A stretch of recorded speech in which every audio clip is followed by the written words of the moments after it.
Assalamualaikum warahmatullahi wabarakatuh. Kami dari kelompok 6 Statistika Sains Data RB ingin mempresentasikan tugas kami yang berjudul Perbandingan Metode Base Subset Selection, Forward Stepwise Selection, dan Backward Stepwise Selection dalam pembentukan model regresi. Sebelum mulainya, izinkan saya memperkenalkan anggota kelompok kami. Di sini ada saya sendiri, Meira Listianingrum dengan NIM 122450011.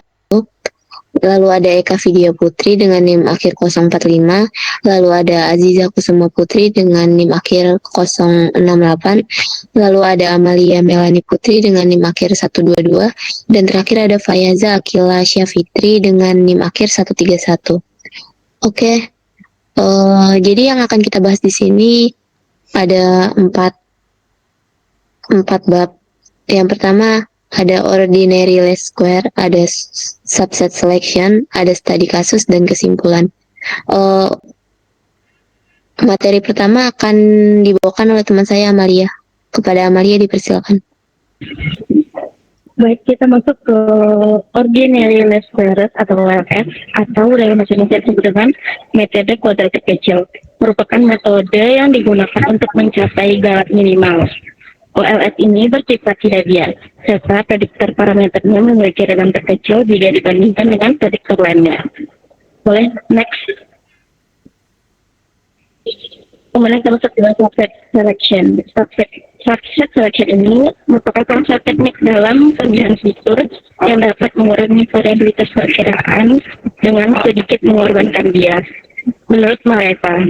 Kemudian metode ini melibatkan penentuan subset dari variabel prediktor yang dianggap memiliki hubungan dengan variabel respons.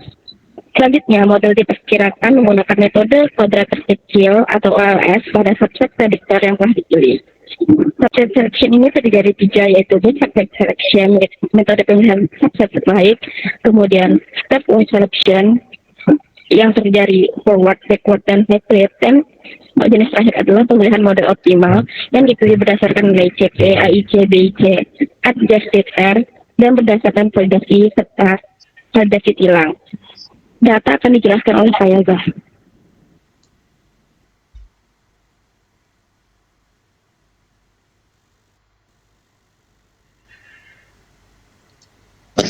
Baiklah, di sini saya akan menjelaskan tentang studi kasus. Di sini kami memiliki data dari Badan Pusat Statistik Provinsi Lampung, yaitu data observasional dari tahun 2017 hingga 2022 di Kota Bandar Lampung. Dengan 3 buah variabel, yaitu jumlah penduduk, tingkat pengangguran, dan jumlah penduduk miskin.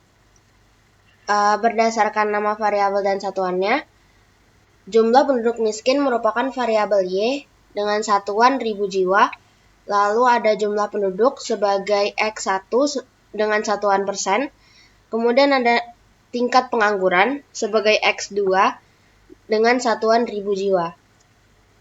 Next, di sini kami menggunakan tiga metode untuk menentukan model regresi yang paling baik. Pertama, kami menggunakan metode base subset.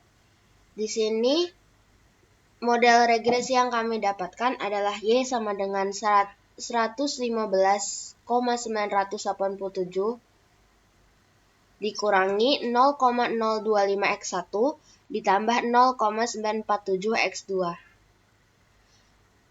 Hasil ini didapatkan setelah melakukan 3 pemodelan, kemudian kami melakukan pengujian model untuk estimasi parameter yang digunakan. Selanjutnya, forward dan backward stepwise akan dijelaskan oleh teman saya Aziza. Oke, di sini kita akan melakukan metode forward stepwise selection. Untuk melakukan metode ini ada beberapa langkah yang harus dilakukan. Untuk langkah pertama, kita akan membuat model yang diawali dengan tidak ada variabel prediktor di dalamnya. Artinya, di dalam model tersebut hanya terdapat nilai intercept atau konstanta saja. Dalam hal ini, nilai konstanta yang dihasilkan sebesar 115,987. Maka, model M0 yang dihasilkan adalah Y sama dengan 115,987. Untuk langkah kedua, kita memasukkan satu variabel prediktor ke dalam model M1, sehingga akan menghasilkan dua model, yaitu model yang pertama, Y sama dengan 115,987 minus 0,025x1, dan model yang kedua, Y sama dengan 115,987 ditambah 0,947x2. Kemudian pada langkah ketiga, kita memilih model terbaik dari dua model M1 tersebut. Model terbaik dipilih berdasarkan nilai RSS atau residual sum of square terkecil. Dalam hal ini, model Y sama dengan 115,987 ditambah 0,947x2 memiliki nilai RSS terkecil, yaitu sebesar 57,533. Maka model tersebut dipilih sebagai model M1 terbaik. Pada langkah keempat, kita memasukkan satu variabel prediktor ke dalam model M1, sehingga model akan memiliki dua variabel prediktor di dalamnya. Karena hanya tersisa variabel prediktor yaitu X1, maka model M2 yang terbentuk adalah Y sama dengan 115,987 ditambah 0,947x2 minus 0,025x1. Kemudian pada langkah kelima, kita memilih model terbaik dari model M1 dan M2. Model terbaik dipilih berdasarkan nilai adjusted R-squared yang terbesar.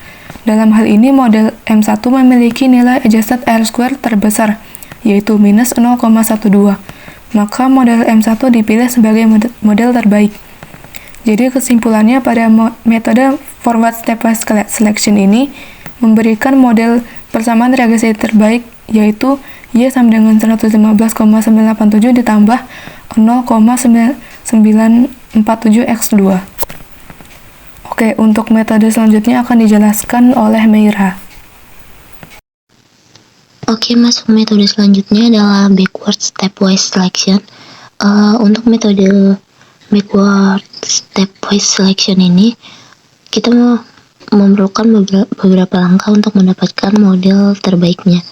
Yang pertama adalah model diawali dengan memuat semua variabel prediktor yang ada.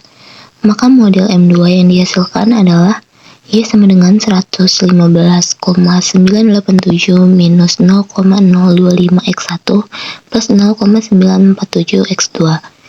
Yang kedua adalah melakukan eliminasi satu variabel prediktor dari model M2, sehingga pada model M1 akan menghasilkan dua model, yaitu Y sama dengan 115,987 min 0,025x1, lalu Y sama dengan 115,987 plus 0,947x2. Lalu langkah selanjutnya adalah memilih model terbaik dari dua model M1 tersebut. Model terbaik dipilih berdasarkan nilai RSS atau residual sum of square terkecil. Dalam hal ini, Y sama dengan 115,987 plus 0,947x2 memiliki nilai RSS terkecil, yaitu sebesar 57,533. Maka model tersebut akan dipilih sebagai model M1 terbaik. Lalu langkah selanjutnya adalah memilih model terbaik dari model M1 dan M2. Model dipilih berdasarkan nilai adjusted R-square yang paling besar. Dalam hal ini, model M1 memiliki nilai adjusted R-square paling besar, yaitu minus 0,12. Maka model M1 dipilih sebagai model terbaik. Jadi pada metode backward stepwise selection ini akan memberikan persamaan model regresi terbaik, yaitu Y sama dengan 115,987 plus 0,947x2.